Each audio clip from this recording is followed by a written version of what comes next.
y uno que brilla por acá, es como que estamos desperdiciando la comunicación, porque mandamos un montón de, por así decir, bytes iguales, todo iguales. Estamos perdiendo un tiempo hermoso. En las comunicaciones habladas pasa lo mismo, cuando yo hablo con Chile, con Japón, con lo que sea.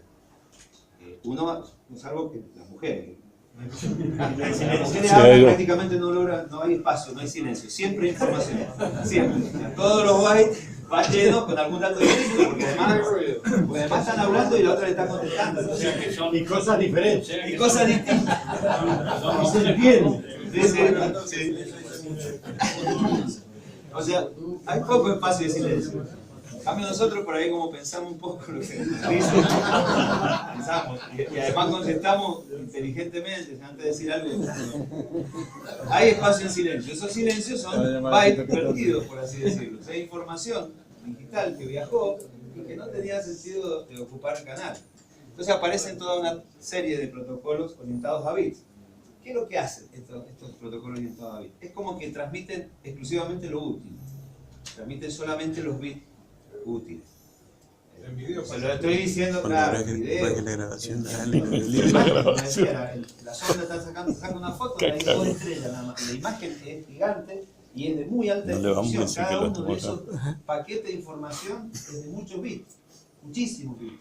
Entonces yo mando muchísimos bits en blanco, o sea, no queda nada, en cero. Digamos que va en cero. Pero son información igual. Entonces sería orientado a bits decir, no, pará. Tirame, todos estos hay, qué sé yo, hay 8 millones de palabras igual a 0, después aparece una palabra igual a 34, y hay 9 millones más de palabras en 0. Más o menos haciéndolo de esa manera, ¿qué necesito transmitir? Y poquito, porque van los unos, los que tienen información útil, los demás no. Entonces eso se aplica mucho a comunicaciones digitales, tanto en audio, en video y todo lo demás. Aparece un protocolo llamado SDLC y otra vez IBM. No, perdón, al revés. Este el SDLC es de IBM y el HDLC es más genérico. Volvemos a lo mismo. No es que esté mal, pero bueno, IBM es IBM. Siempre de alguna manera trabajó en normalizar. Ya vamos a hablar de las normas. La otra forma, grande forma, dentro de estas dos, es la asincrónica. Y ahí el clock no acompaña a la señal, o sea, contradecimos totalmente lo que estamos diciendo. Decimos que no, que tiene que ir el reloj, Igual vamos a tener que sincronizar los bits, pero no mandamos el reloj original en la comunicación. ¿Y por qué? Porque tiene esta característica. Asincrónico significa que no está sincronizado, significa que es aleatorio, que puede ir en cualquier momento. Puede pasar días, horas, minutos, meses sin transmitir nada y de repente aparecen 5 paquetes para transmitir. Tener el otro sistema sincronizado, andando, días, meses y horas para transmitir de vez en cuando algo, es todo un tema. Entonces aparecen estos otros, los asincrónicos.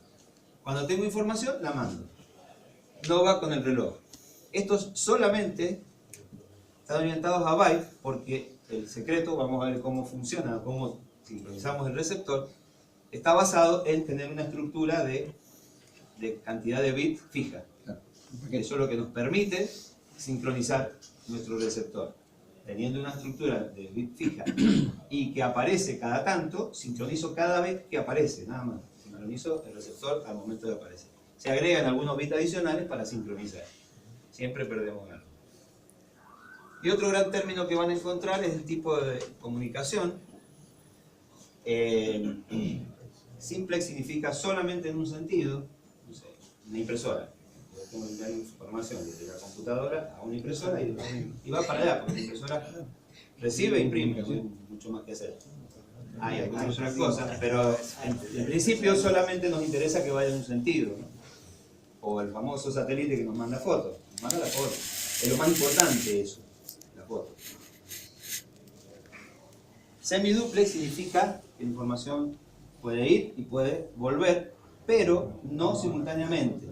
Tiene un solo canal, por así decirlo, un solo cable por donde ir y venir. Entonces se transmite en un sentido y por el mismo cable viene de vuelta. en realidad es la forma en que se comunican los dos elementos, o sea, ¿qué vamos a mandar? Si necesitamos o no que la información vaya y también vuelva o no. La semiduplex entonces va por el mismo medio, por el mismo cable, va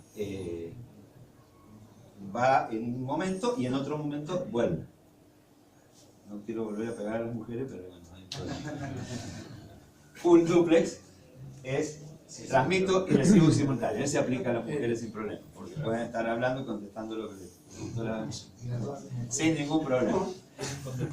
Si la ponemos en conferencia, necesitamos un super triplex, duplex, no sé, multiplex. Pero bueno, esto significa que transmite y recibe. De hecho, como si volvemos a la internet, al ejemplo, bueno, cuando nosotros cliqueamos, lo que estamos haciendo es mandando algo de información y empieza a llegar. Y mientras está llegando, yo cliqueo de nuevo y la información, y va otra información. O sea, podría estar viendo un video en una pantalla y además viendo una página web en otra pantalla, las dos cosas a la vez, y ahí bueno, va y viene información simultáneamente. Digamos, el concepto de la serialización es el mismo, lo único que cambia es que, bueno, tengo uno que va para allá y otro que va para allá. O tengo uno que va solamente para allá, o tengo uno que va para allá y en el mismo cable vuelve. Estos son los conceptos de duplex y semiduplex. Cuando hace falta, bueno, dependerá de la aplicación. ¿Está bien? Si tenemos una SCADA para manejar un sistema de control en una planta de elaboración de algo, normalmente hay un máster que se encarga de ir y él es el que les pregunta y recibe información, y entonces por ahí pega el semiduplex sin ningún problema, porque nunca necesitamos transmitirle a la vez que estamos recibiendo, porque el máster manda. Él dice, envío información, solicito qué temperatura tiene aquel sensor, cuántas botellas me contó este contador, y me viene de vuelta, o le digo, abrí la válvula tal, o sea, y siempre hay un máster que es el que define. En otros casos necesitamos ida y vuelta porque por ahí mientras le pedimos una cosa a uno, le pedimos otra cosa a otro, le pedimos otra cosa a otro y entonces necesitamos la transmisión y recepción simultánea.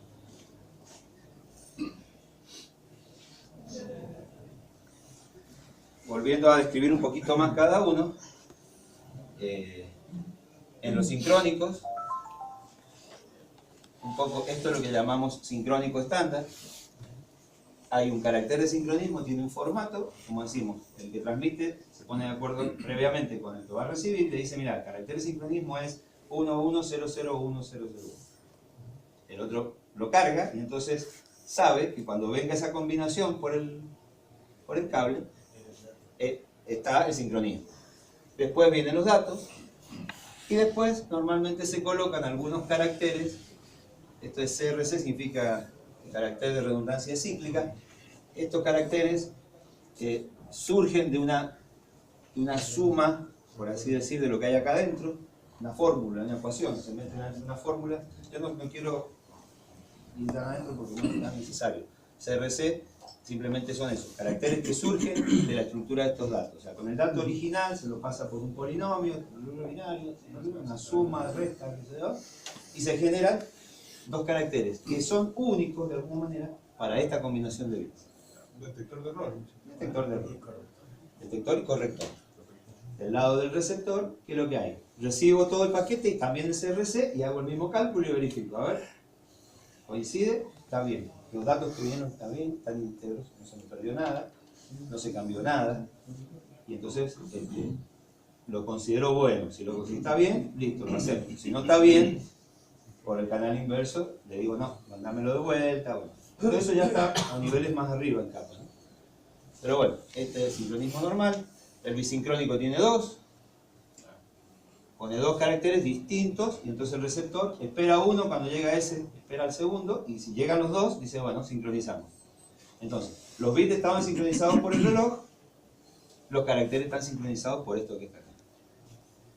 Bueno, y el externo no es más que uno de estos sin el carácter de sincronismo, lo detectamos aparte con un hardware externo y de ahí metemos los datos. Por supuesto, los datos y su CRC deben coincidir. Estos son orientados a bit en modo carácter.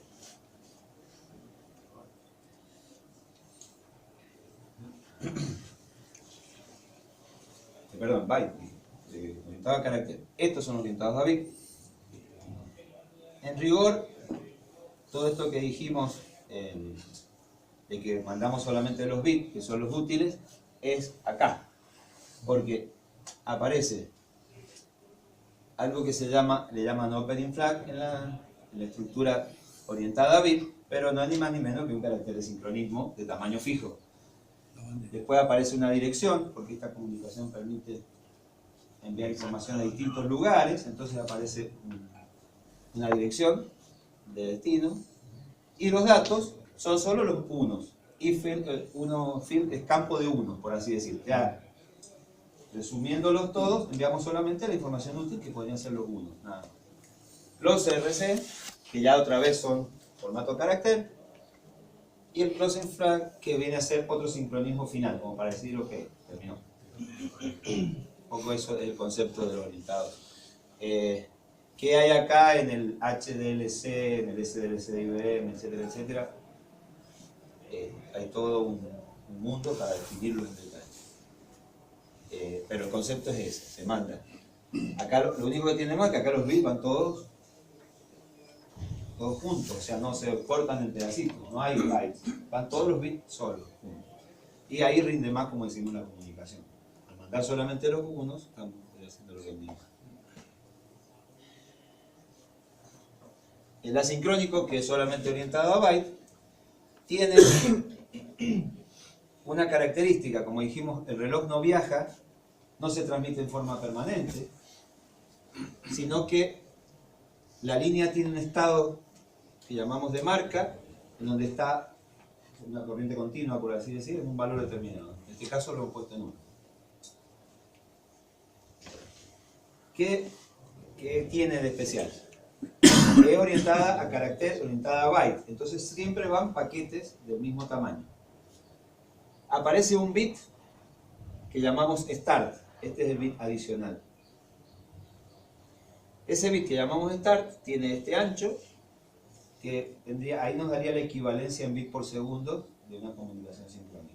Ese ancho de bit es el mismo que tendría una comunicación sincrónica de la misma velocidad. Y es siempre así, la línea está en estado de marca, se produce el start. O sea, este bit es siempre así.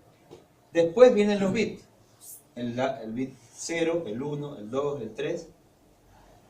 Pueden ser 5, 6, 7 u 8 bits. Pero formato fijo. Carácter. Por eso decimos carácter en realidad. Pero si lo transformamos, ponemos 8 bits, es un byte. Después viene un posible bit de detección de error, la paridad. Ahí podrá ser 0, 1, par o impar o ninguno.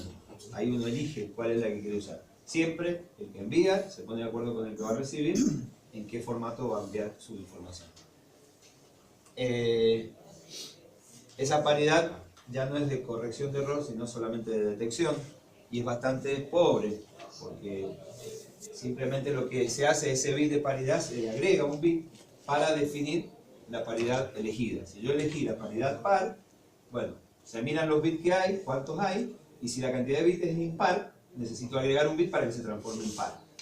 Si la cantidad de bits fuera par, no le agrego ningún bit, lo pongo en 0, y entonces la información siempre es par, o sea, se envía en par. El detector, ¿qué hace? Detecta eso.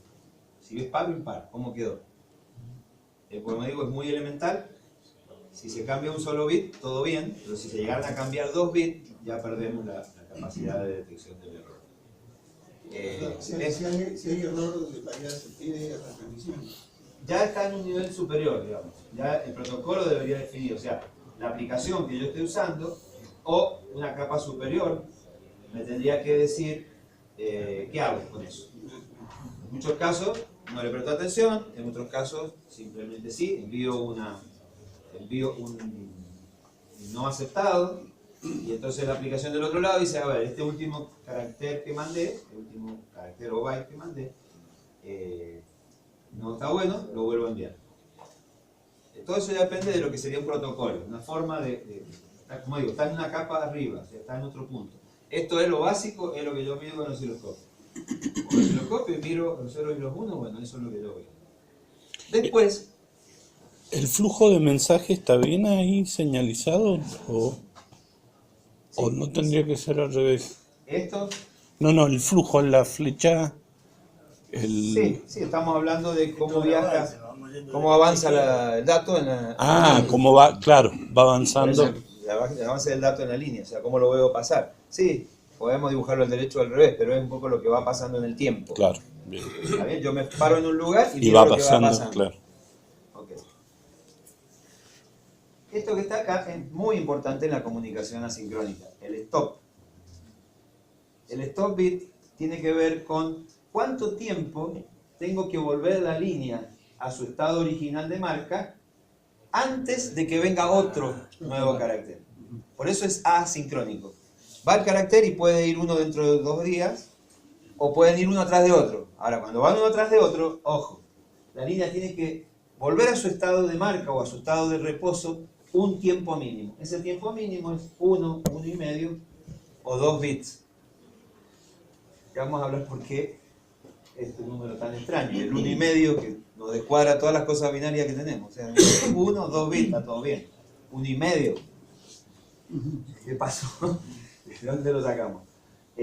Entonces, esto es el mínimo en que la línea tiene que volver a su estado original. Si yo elegí, por ejemplo, 2 bits, la línea tiene que volver a su estado original al menos por 2 bits antes de que apareciera el start del próximo carácter.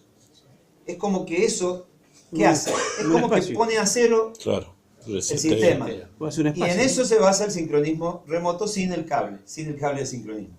Se basa en que tenemos un start de un tamaño definido y que después la línea vuelve por un tiempo mínimo determinado al estado de reposo. Y entonces eso hace que mi receptor ponga todo en cero otra vez. Entonces como que la sincronización la tenemos que cuidar nada más que en ese tiempo. Desde que aparece el start, ese bit de start, los bits que llegaron y el stop. Si yo logro entender cada bit en ese periodo, ya está. Porque después todo el sistema vuelve a cero, a esperar el próximo carácter.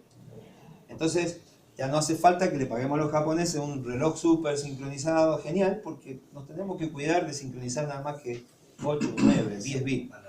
Nada más. Porque el sistema resetea y empieza de cero otra vez cada carácter nuevo que vaya llegando. Un poco ese es el concepto. ¿Y cuál es el costo? ¿Un poco de tiempo? Y claro, Más lento. esa es una pregunta típica de examen de mis alumnos. Tengo que mandar 2 caracteres, ¿qué me conviene? ¿Sincrónico o asincrónico? Tengo que mandar 10.000 caracteres, ¿qué me conviene? ¿Sincrónico o asincrónico? Y claro, porque agregamos estar stop, entonces si son muchos, ya les di la respuesta.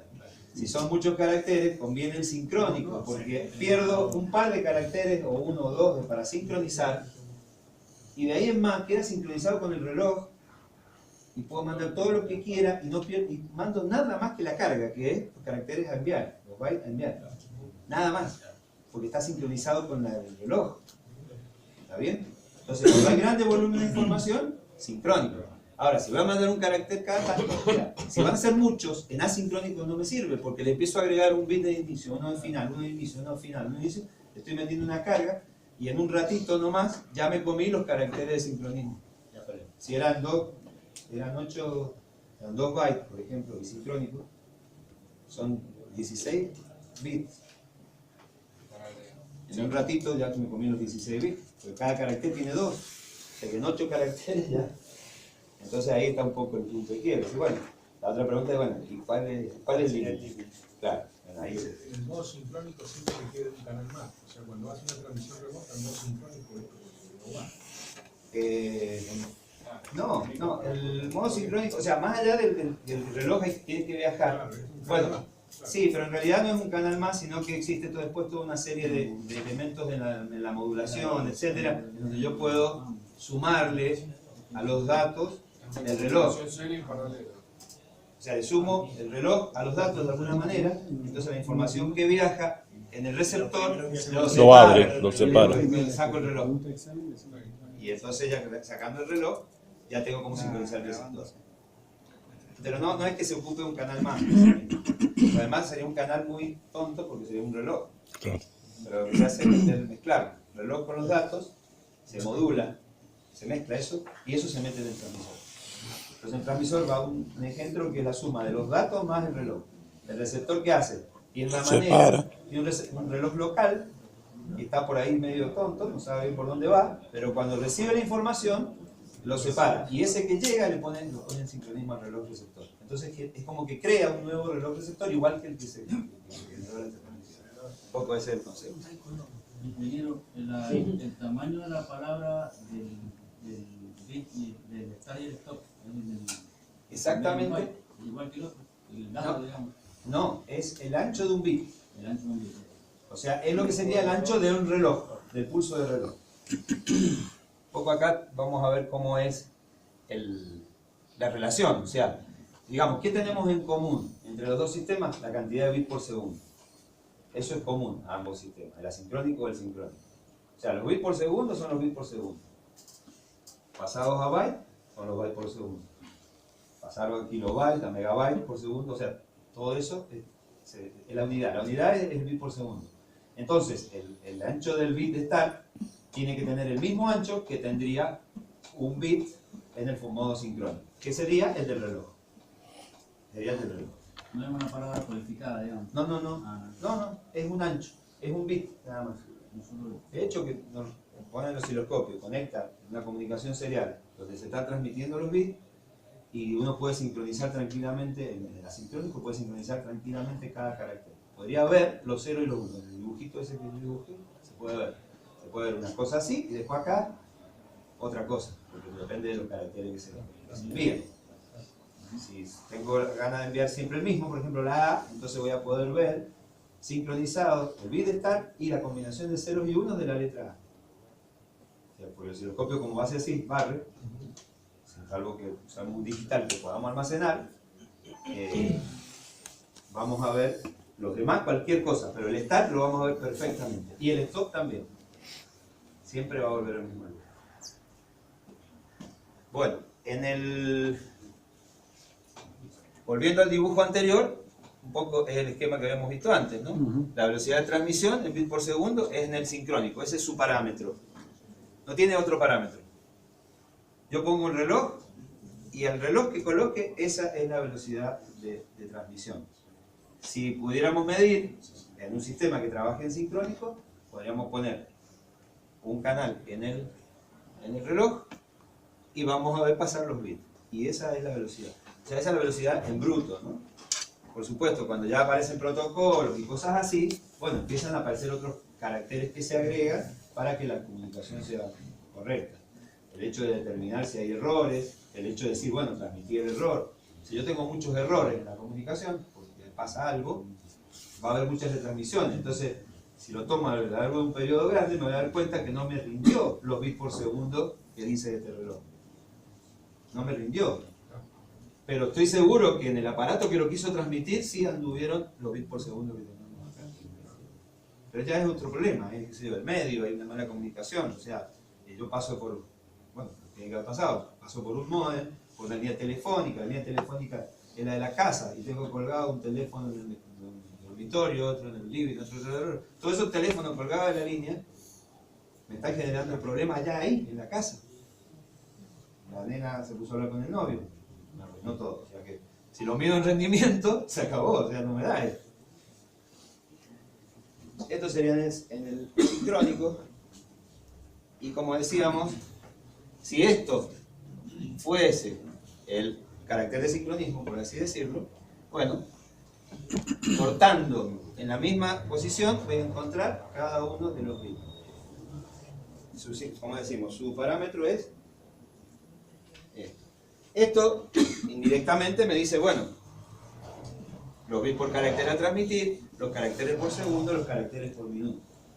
Si en algún momento se han trabajado con internet y bajan cosas, por ahí a veces en un costadito dice se está transmitiendo a 5K bytes por minuto. Allá. 5K bytes por minuto, que es el punto de la.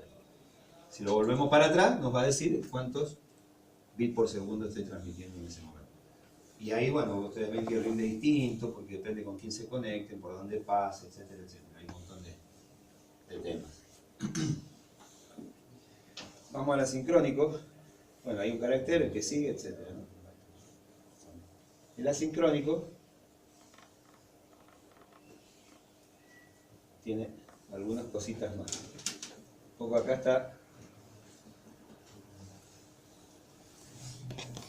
está un poco la magia de por qué el asincrónico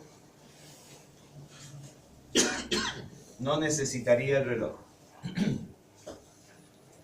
No necesita el reloj porque nosotros utilizamos un reloj, en la mayoría de los casos, tanto para transmitir como para recibir, más rápido que los bits por segundo que queremos transmitir. Más rápido. Tanto en transmisor como en receptor. El transmisor podría o no ser, puede ser cualquiera porque, como decimos, cuando nosotros transmitimos, el que se la tiene que arreglar para entenderme es el que está del otro lado, que es el que recibe. La transmisión no es un gran problema. Yo tengo que armarla en el formato correcto y la mando y ya está. El que va a recibir es el que tiene problemas porque no conoce mi reloj. No sabe cuál fue mi reloj con el cual yo lo envié. Entonces el receptor es el que tiene el lío. Pero en general se estila, por una cuestión de circuito, de la construcción de los circuitos, usar en los dos casos, en transmisor y receptor, un reloj más rápido. Para el transmisor, como decimos, no hay problema porque él es el que define en qué momento pone el start y en qué momento pone cada uno de los bits, en qué momento pone la paridad y en qué momento pone el stop. Él decide porque es el que está enviando la información. El tema lo tiene el receptor, que le llega la información y saber dónde está, cómo encuentro. ¿Cómo es el proceso entonces? Vamos al receptor, que es más complicado. Acá tenemos el start, los bits, acá lo cortamos para no hacerlo tan largo, la paridad y el stop, 1 o 2 stop, en el caso 2, y el reposo. Del reposo al reposo. Ese es el carácter. ¿Qué tiene que hacer nuestro receptor en ese tiempo? Que es lo más... No me acuerdo, hasta las 12, ¿no? No sé si sale entre medio o esperan hasta que se termine. Esto lo manejan ustedes, ¿no? Sí. Bueno, en el receptor se utiliza un... ¿Qué hace el receptor para detectar? Se utiliza un reloj que es más rápido que el de los bits por segundo que nosotros queremos transmitir. ¿Cuánto más rápido? Se elige 2 veces más rápido, 8 veces más rápido, 16 veces más rápido, 32 veces más rápido. ¿Cuál? Bueno, dependiendo de la electrónica que tenga, de los osciladores que tenga en mi circuito, que por ahí pueda utilizar alguno, que guarde una relación con los bits por segundo que quiero. Si voy a mandar a, no sé, 9600 bits por segundo y tengo algún reloj adentro del sistema que multiplicado por 16, o sea, 9600 por 16 me da ese reloj, bueno, uso ese reloj. Eso se programa. ¿Qué es lo que conviene? Que sea lo más grande posible. Más grande ese número posible. ¿Por qué? Porque nosotros lo que vamos a hacer acá es contar pulsos de ese reloj. Y en todo conteo, el error tiene que ver más o menos una cuenta. Entonces el error de 1 sobre 32, por ejemplo, es muchísimo menor que si fuera de 1 sobre 2, medio. ¿Está bien? Entonces tendemos a elegir siempre un reloj rápido. Si lo tengo que poner, y lo pongo yo, y lo pongo lo más rápido que pueda, si tengo que hacerle un reloj, un oscilador específico para que oscile en la frecuencia que la voy a necesitar para transmitir, pongo el mayor, porque de esa forma evitamos los errores. Y vamos a ver qué es importante ese número n. ¿Y por qué razón es mejor lo más grande posible ese n? ¿Qué hace el receptor? El receptor mira esta línea que está durmiendo, está en reposo. Cuando este flanco baja, lo cual me indica que hay un estado. Volvemos a lo suyo, puede ser para abajo o para arriba, no importa. Cuando este flanco baja, entonces pone a andar el reloj y a contarle los pulsos a ese reloj. En este caso hemos elegido 2. No es bueno, pero hemos elegido 2. Entonces fíjense lo que hace. Cuenta, en lugar de 2, que es n, cuenta la mitad. N sobre 2. En este caso sería un pulso. Acá, ¿qué hace? Vuelve a mirar a ver si realmente hay un start. Vuelve a mirar y se encuentra con que la línea está abajo. Sí, efectivamente es un start. Entonces, de aquí en más, cuenta n, en este caso 2, n, N. Y en ese lugar clava la lectura. Mira. Acá, al medio, al medio, al medio, al medio. Y al medio hasta el stop. Una vez que está en el stop, apaga todo. Dice, ya está. Hasta que no venga otro carácter, hasta que no venga otro start, no miro más. Entonces ya este reloj, que es n veces más rápido que la velocidad, ya no me lo tiene que fabricar un japonés. Aunque sea n veces la velocidad que me dijeron que me van a transmitir, ya está. Y aunque no fuera perfecto, tampoco pasa nada. Porque es limitado el tiempo en que tiene que estar sincronizando. Es limitado el tiempo que tiene que hacer esto, ir mirando los bits. ¿Cuánto? Y no más de 10, 12 bits. Y después se apaga hasta que aparezca otro nuevo estado. Esa es la ciencia de la asincronía. Se apaga. Cuando vuelve otro nuevo estado, baja acá y lo mismo, empieza a contar. Acá lo hicimos con 2 para que se lea, que acá yo miro nada más que medio, la mitad. Y después acá ya lo pongo de a 2, de a 2, de a 2, de a 2. Si fuera Sí, es dato de la palabra o la cantidad de bits que va a mandar. claro, sí, por supuesto que siempre entre que va a enviar y que va a recibir hay que ponerse de acuerdo y decir, voy a usar esto. Primero, voy a usar 9600 bits por